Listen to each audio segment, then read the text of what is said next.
भवानी संविधानाचे शिल्पकार महामानव भारतरत्न डॉक्टर बाबासाहेब आंबेडकर यांना मी विनम्र अभिवादन करतो। आणि आज मी येताना पाहिलं की गाड्यांच्या एवढ्या रांगा होत्या, माझ्या बहिणींच्या एवढ्या रांगा होत्या की तिथे यायला मला त्यांच्यामुळेच उशीर झाला की एवढं ट्रॅफिक होतं आज। आणि या माझ्या बहिणींनी हजारोंच्या संख्येने या ठिकाणी उपस्थित दाखवली आहे। आपल्या या महासागराला मी वंदन करतो, माझ्या भगिनींच्या समोर मी नतमस्तक होतो। खरं म्हणजे फक्त माझ्या बहिणी नाहीत तर एक विराट स्त्री शक्तीचे एक दर्शन या ठिकाणी आपल्याला सगळ्यांना झालेलं आहे। आणि हा अतिशय लोकप्रिय झालेला मुख्यमंत्री माझी लाडकी बहीण योजना हा उपक्रम आम्ही 17 ऑगस्टला पुण्यामध्ये केला। 17 ऑगस्टला पुण्यात सुरुवात केली आणि त्यानंतर आज अनेक जिल्ह्यांमधून आज आपल्या उपराजधानी नागपूरमध्ये हा कार्यक्रम होतोय। मला आता आमच्या अधिकाऱ्यांनी माहिती दिली की आतापर्यंत पहिल्या टप्प्यामध्ये माझ्या बहिणींनो 1,07,00,000 माझ्या बहिणींच्या खात्यात पैसे आपण वर्ग केले। 3,225 कोटी रुपये पहिल्या टप्प्यात। दुसऱ्या टप्प्यात लाभार्थी 52 लाख लाभार्थी आणि 1,562 कोटी रुपये आज या ठिकाणी आपण वितरित केलेले आहेत। मला वाटतं 1,60,00,000 आपण पोहोचलोय। मला मगाशी आमची छोटी बहीण मंत्री सांगत होती हे 2.5 कोटी पर्यंत या बहिणींच्या नोंदी जातील। मी माझ्या छोट्या बहिणीला अदितीला सांगितलं तू काळजी करू नको, आम्ही 3 भाऊ मजबूत आहोत, 3 कोटी पर्यंत गेलं तरी चालेल, काही हरकत नाही। आणि म्हणून आज खऱ्या अर्थाने ही जी लाडकी बहीण योजना आज आपण या ठिकाणी दुसरा टप्पा केलाय। या कार्यक्रमाला आदरणीय केंद्रीय मंत्री नितीन गडकरी साहेब आहेत, आपले राज्याचे लोकप्रिय उपमुख्यमंत्री देवेंद्रजी आहेत, आमचे दुसरे अजित दादा आहेत आणि सगळे तिजोरी त्यांनाही सांगितले काळजी करू नका। तिजोरीमध्ये आपले जे पैसे आहेत हे पैसे सर्वसामान्य लोकांचे आहेत, माझ्या बहिणींचे आहेत, माझ्या भावांचे आहेत। आणि हे आपण जेवढा वापर या आपल्या जनतेसाठी करू तेवढे आशीर्वाद जास्तीचे आपल्याला मिळतील। आणि म्हणून या कार्यक्रमाला उपस्थित व्यासपीठावरील सर्व मान्यवर मी नाव घेऊन वेळ घेत नाही कारण वेळ बराच झालाय, उशीर झाल्याबद्दल दिलगिरी देखील व्यक्त करतो। परंतु राज्यातील माझ्या करोडो बहिणींच्या चेहऱ्यावर जो आनंद आहे तो आनंद पाहिल्यानंतर खऱ्या अर्थाने सरकार म्हणून शासन म्हणून एक समाधान मिळतं की आपण काहीतरी लोकांच्या कामी येणाऱ्या योजना करतोय। खरं म्हणजे आम्ही शब्द दिला होता रक्षाबंधनच्या 2 दिवस अगोदर या खात्यामध्ये पैसे आमच्या बहिणींचे जातील। पण मला आनंद आणि समाधान आहे की आमच्या महिला बाल कल्याण विभागाने मंत्री आदिती तटकरे असेल आणि आपला अनुप कुमार असेल, मी एका कार्यक्रमाला 14 तारखेला गेलो तर 14 तारखेपासून त्या खात्यामध्ये पैसे जमा होऊ लागले। महिला मोबाईल दाखवत होत्या, त्यांच्या चेहऱ्यावर एवढा आनंद होता की आपल्याला त्याचं समाधान ते पाहिल्यानंतर झाल्याशिवाय राहणार नाही। आणि म्हणून आम्ही दिलेला शब्द पाळतो। मगाशी अजितदादा म्हणाले की दिलेला शब्द पाळणारे आम्ही लोक आहोत, जे बोलतो ते करतो। आणि म्हणून विरोधकांच्या पायाखालची वाळू सरकलेली आहे। आज खरं म्हणजे या योजनेने आतापर्यंतच्या सर्व योजनांचे रेकॉर्ड तोडून टाकलेले आहेत. तुम्हीच माझ्या बहिणींनी आतापर्यंतच्या कार्यक्रमाचे रेकॉर्ड तुम्हीच तोडले, तुम्हीच विक्रम मोडलेले आहेत. आणि मग अशी ही लोकप्रिय झालेली मुख्यमंत्री माझी लाडकी बहीण योजना टप्पा 2 आपण पुढे जातोय, टप्पा 3 येईल. आणि हेही सांगतो की तुम्ही विरोधक किती काही म्हटले तरी सुद्धा ही योजना, हे आपलं तुमचं सरकार कदापि बंद होऊ देणार नाही, बंद होणार नाही नाही नाही. आणि म्हणून काय काय प्रयत्न करतात. म्हणाले ही योजना फसवी आहे, ही चुनावी जुमला आहे, हे फक्त घोषणा आहे, पैसे काय येणार नाहीत, वाट बघत बसा. पैसे जसे खात्यामध्ये यायला लागले तसे विरोधकांचे चेहरे काळे ठिक्कर पडले.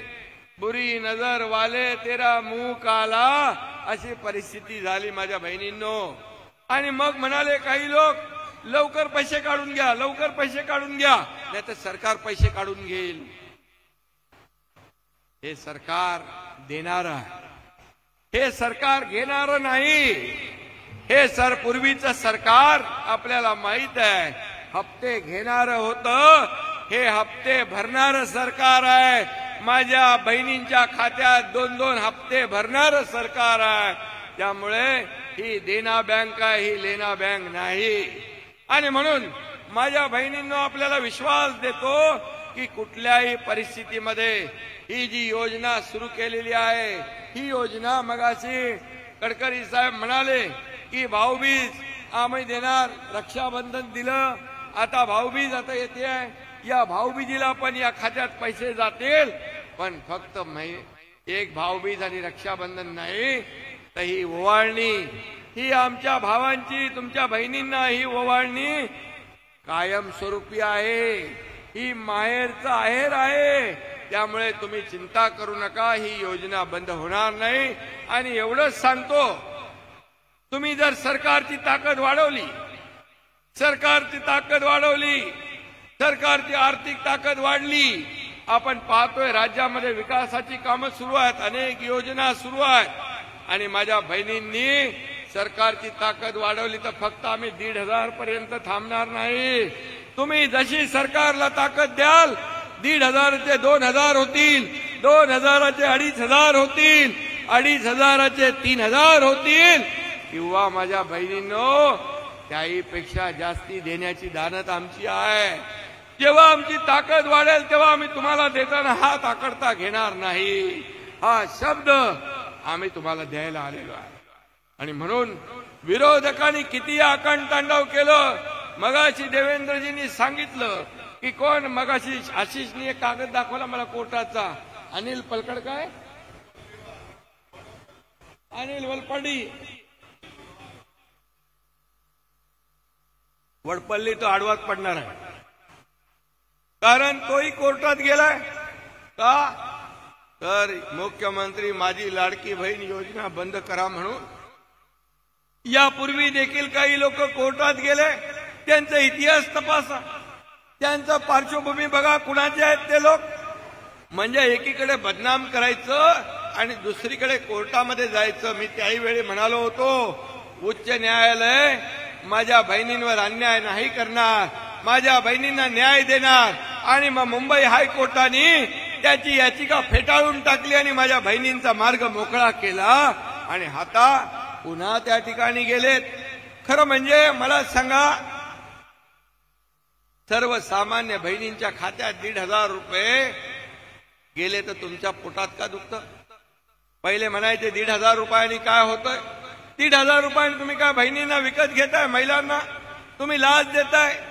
मला सांगा, मगाशी दादा म्हणाले सोन्याचा चमचा घेऊन जन्माला आलेले आणि पैशाच्या राशीमध्ये लोळण घेणाऱ्या लोकांना 1,500ची किंमत करणार नाही. माझ्या या ग्रामीण भागात, शहरी भागात सर्वसामान्य बहिणी ज्या प्रपंच चालवतात, कुटुंब चालवतात, त्यांना कसरत करावी लागते. मी गरिबी पाहिली आहे. आम्ही काय असं सोन्याचा चमचा घेऊन आलो नाही, आम्ही पण शेतकऱ्याच्या कुटुंबातून जन्माला आलोय, सर्वसामान्य कुटुंबातून जन्म घेतलाय. आमची आई कशी कसरत करायची घर चालवताना हे मी जवळून पाहिलेलं आहे। आणि म्हणून याची धग काय, याची गरज काय, या माझ्या समोर बसलेल्या बहिणी ज्या आहेत त्यांच्यापेक्षा जास्ती कुणाला समजणार। आणि म्हणून मगाशी ती चित्रपट पाहिली आपण, काय परिस्थिती आहे। 1,500 रुपये आल्यानंतर घरातल्या माझ्या बहिणी मुलांना काहीतरी घेतील, नवऱ्याला काहीतरी घेतील, सासू सासऱ्याला काहीतरी घेतील आणि आपला प्रपंच पुढे नेतील। काही महिला त्यांनी छोटे मोठे उद्योग सुरू केलेत, त्याच्यामध्ये म्हणाले आम्ही पैसे जमा करून हे त्याच्यात टाकू, भांडवल वाढवू आणि आमचा व्यवसाय वाढवू। म्हणजे ही अर्थव्यवस्थेला चालना देणारी योजना आहे। खऱ्या अर्थाने अर्थव्यवस्था वाढवणारी चालवणारी माझ्या बहिणीपेक्षा दुसरा कोणीच मोठा असू शकत नाही। कारण त्यांना महिन्याचा जो काय खर्च आणि कुटुंब चालवताना जे काय कसरत करावी लागते त्या माझ्या बहिणींपेक्षा दुसऱ्या कुणालाही माहित नाही। आणि म्हणून आम्ही ही योजना सुरू केली। या योजनेने सगळे रेकॉर्ड मगाशी म्हटल्याप्रमाणे तोडले आणि खऱ्या अर्थाने ही योजना एवढी लोकप्रिय झाली आहे की विरोधकांच्या पायाखालची वाळू सरकली आहे। आणि मी म्हणून ही मगा जशी तुम्ही ताकद द्याल ही ओवाळणीची रक्कम आम्ही भाऊ तुमची ओवाळणीची रक्कम वाढवत जाऊ। ये तो ट्रेलर है, पिक्चर अभी बाकी है, पुढे बघा काय काय होतंय ते। आणि आम्हाला तुम्हाला देताना काही हाताकडता घेणार नाही। आणि म्हणून आम्हाला एवढंच आहे की माझ्या या बहिणींना महाराष्ट्रातल्या आम्हाला लखपती झालेलं पाहायचं आहे आणि लखपती झालेलं पाहायचं आहे। आणि यामध्ये कालच या ठिकाणी आदरणीय प्रधानमंत्री नरेंद्र मोदीजींनी देखील लखपती दीदी या ठिकाणी ही योजना सुरू केली। मला वाटतं लखपती दीदी मध्ये 3 कोटी मधले 50 लाखापेक्षा जास्त लाभार्थी या महाराष्ट्रातले झाल्याशिवाय राहणार नाही, अशा प्रकारचा विश्वास या ठिकाणी व्यक्त करतो। खरं म्हणजे आज 9 ठिकाणी हा कार्यक्रम झालाय। आजचा कार्यक्रम पाहिला तर राज्यातला नवदुर्गाचा सन्मान आहे असं म्हटलं तर वावगं ठरणार नाही। आणि म्हणून मी आपल्याला एवढंच सांगतो की मला काही लोकांनी सांगितलं की आम्ही आता महिला लाडकी बहीण आपण केलंय, तुमच्या मुलांचाही विषय घ्या आणि लाडका भाऊ देखील आपण घेतला। एका घरामध्ये 12वी डिप्लोमा डिग्री असेल तर त्याला देखील आपण प्रशिक्षण भत्ता देण्याचा निर्णय घेतलेला आहे। म्हणजे एका घरात आपण मुलगी शिकणारी असेल, तिला डॉक्टर इंजिनियर वकील बनायचं असेल, तुम्हाला मी सांगतो सरकार संवेदनशील किती आहे। सरकारने जेव्हा सरकारला एक बातमी कळाली की एका मुलीने आत्महत्या केली, आत्महत्या केल्यानंतर ती बातमी मी पाहिली स्वतः। माझ्या दोन्ही उपमुख्यमंत्र्यांशी माझी चर्चा झाली, चंद्रकांत दादा पाटील मंत्री यांच्याशी चर्चा झाली आणि त्यामध्ये मुलीने आत्महत्या का केली तर 50% फी जी आहे ते पालक भरू शकले नाही आणि आपल्या पालकांवर आपला भार बोजा नको म्हणून त्या मुलीने आत्महत्या केली। मी सांगितलं हे सरकार आपण सर्वसामान्यांचं सरकार म्हणतो, मग या सरकारमध्ये मुली शिक्षणासाठी आत्महत्या करत असतील तर हे आपल्यासाठी भूषणावं नाही। आणि माझ्या बहिणीनं त्याच दिवशी सरकारने निर्णय घेतला की ज्याला उच्च शिक्षण ज्या मुलीला घ्यायचं आहे त्यांना 100% फी मध्ये सवलत देण्याचा निर्णय आपण घेतला। आणि म्हणून मी आपल्याला एवढंच सांगेन की हे देणारं सरकार आहे, हे घेणारं सरकार नाही आणि दिलेला शब्द पाळणारं सरकार आहे। आणि म्हणून जे लोक आपल्या विरोधामध्ये कोर्टात जातात या सावत्र भावांपासून सावध राहा। जे आपल्या योजनेमध्ये खोडा घालताय त्यांना योग्य वेळी जोडा दाखवण्याचं काम आपण करा। का तुम्ही आमची योजना बंद पाडायला गेलात, का तुम्ही आमच्या योजनेला बदनाम करताय, का तुम्ही आमच्या योजनेच्या विरोधात कोर्टात जाताय, त्यांना विचारण्याची आवश्यकता आहे।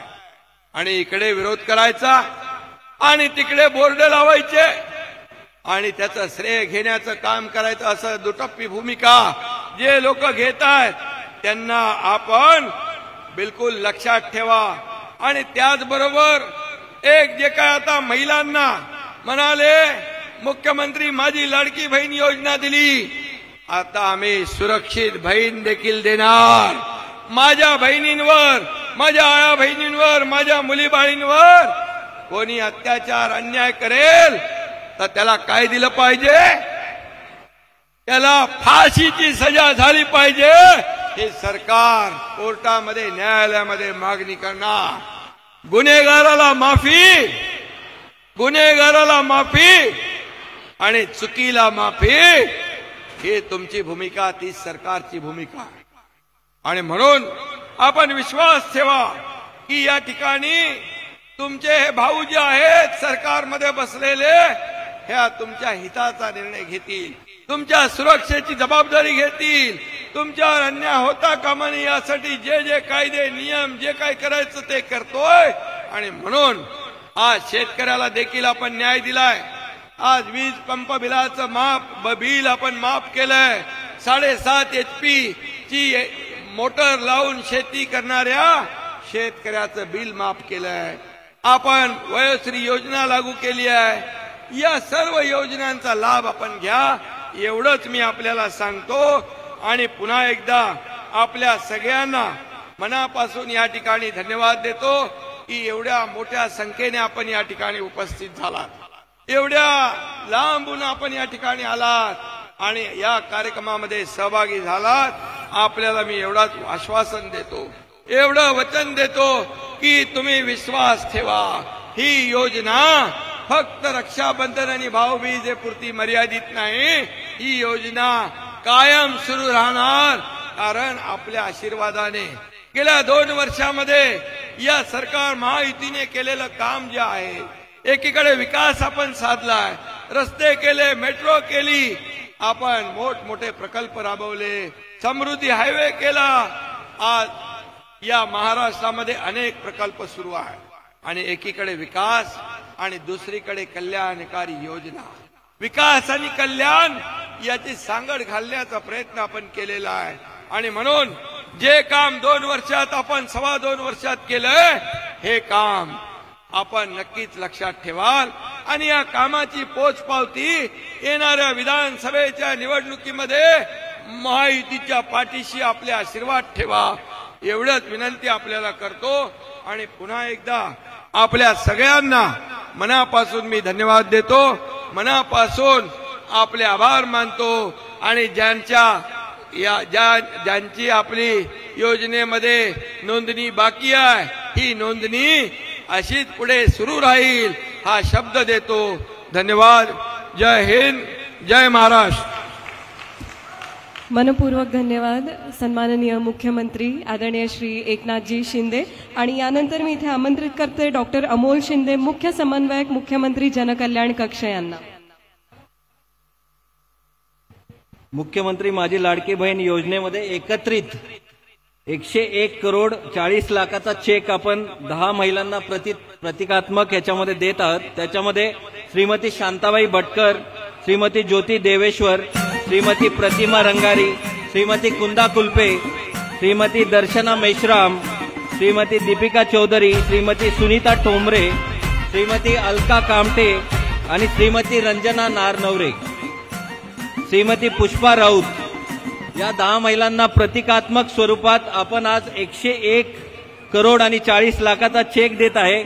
नागपूरमधील दुसऱ्या टप्प्यामध्ये 3,70,000 महिलांना याचा लाभ मिळालेला आहे आणि पहिल्या टप्प्यामध्ये 5,79,000 महिलांना या योजनेचा लाभ मिळालेला आहे। याच्यानंतर मुख्यमंत्री युवा कार्य प्रशिक्षण योजना याच्यामधले 2 लाभार्थी श्री सुमित नरेंद्र मेहर आणि श्री प्रभाकर सोनबाज नगराळे, मुख्यमंत्री युवा कार्य प्रशिक्षण योजना याच्यामधला लाभार्थी याला प्रतिकात्मक याच्यामध्ये इंटर्नशिप मिळालेली आहे, जिल्हा परिषदमध्ये इंटर्नशिप मिळालेली आहे। त्याबरोबरच मुख्यमंत्री वयोश्री योजनामध्ये श्री प्रभाकर सोनबाज नागराळे मुख्यमंत्री वयोश्री योजना,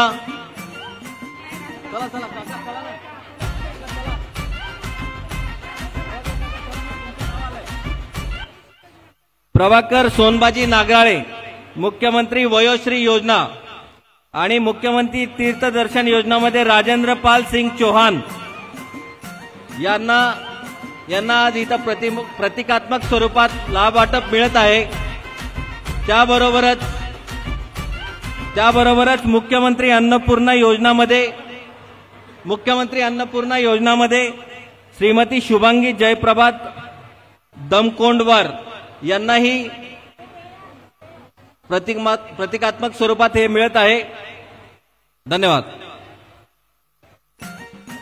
मनपूर्वक धन्यवाद। आणि यानंतर समस्त बहिणींतर्फे कृतज्ञता म्हणून एक याबरोबरच डिस्ट्रिक्ट ऍडमिनिस्ट्रेशन मध्ये विभागीय आयुक्त नागपूर विजयलक्ष्मी बिदरी, जिल्हाधिकारी नागपूर बिपिन इटनकर, आयुक्त नागपूर अभिजित चौधरी आणि पोलीस आयुक्त नागपूर रवींद्र कुमार सिंगल आणि सौम्या शर्मा यांनी अतिशय सुंदर प्रकारे या सर्व कार्यक्रमाचं नियोजन केलंय। त्याबद्दल मुख्यमंत्री जनकल्याण कक्षातर्फे त्यांना सर्टिफिकेट देण्यात येत आहेत।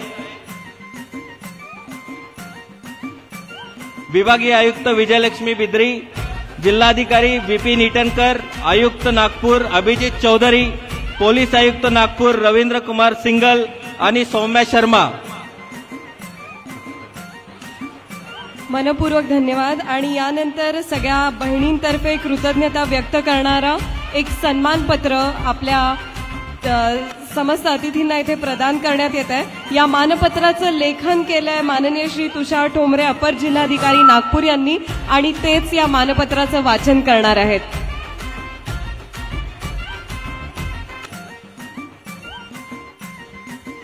नमस्कार।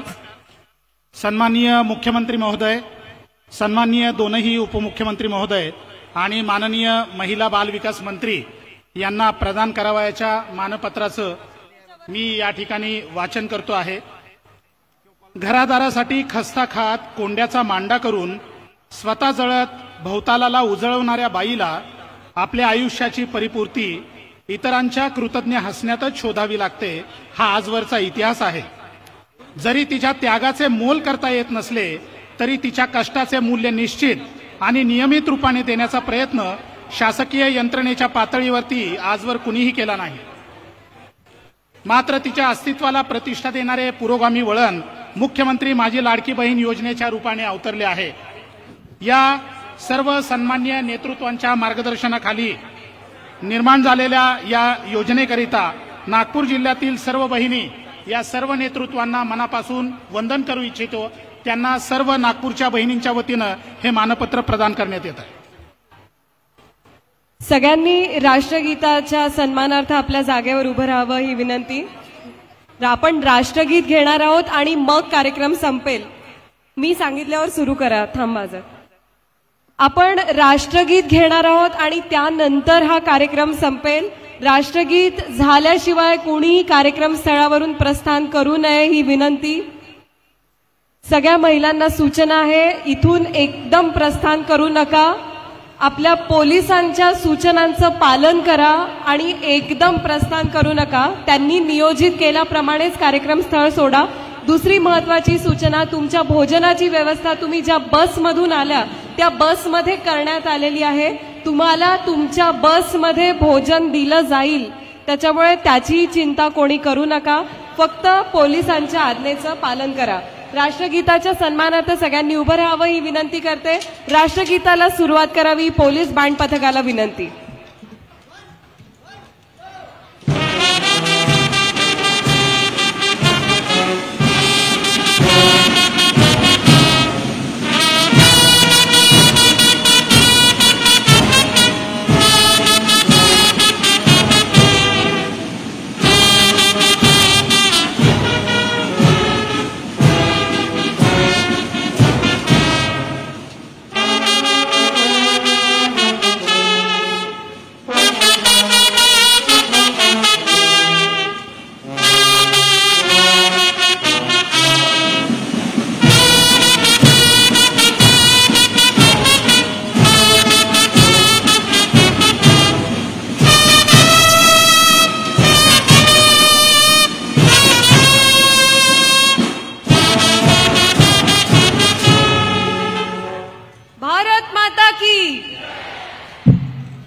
सगळ्यांनी कार्यक्रम स्थळावरून एकदम प्रस्थान करू नये. पोलिसांच्या सूचनांचं पालन करावं जेणे